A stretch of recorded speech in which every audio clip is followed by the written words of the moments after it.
Everyone, welcome back to my channel. So for today's video, ayan, magluluto tayo nito mulberry leaves. So ayan, gagataan natin guys. So ayan, samahan nyo ako kumuha ng mulberry.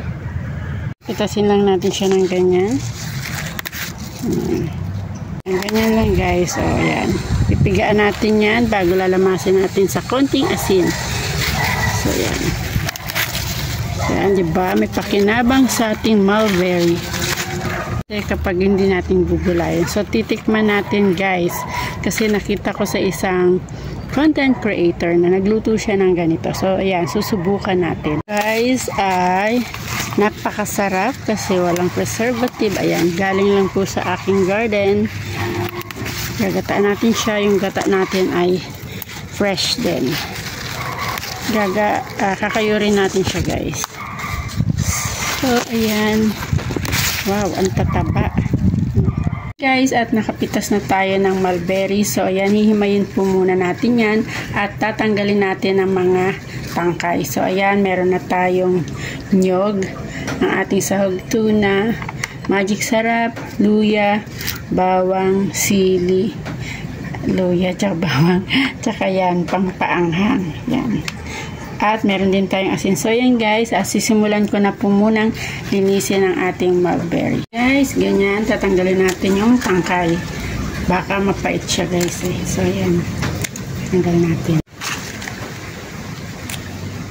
At tapos na natin tanggalan ng tangkay, lalagyan na natin siya ng asin at lalamasin.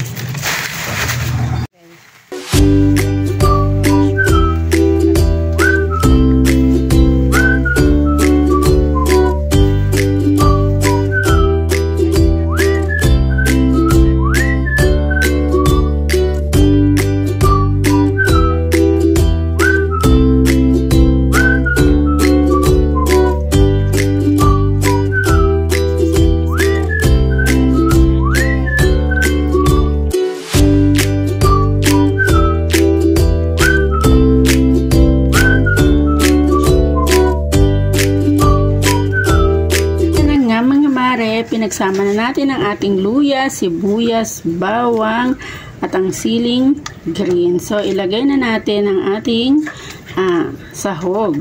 At susunod natin ilagay ang ating gata, pure gata. At ibuhos na natin at una natin siyang kukuluin.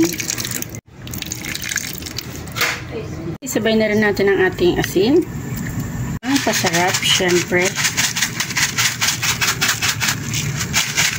Ayan. At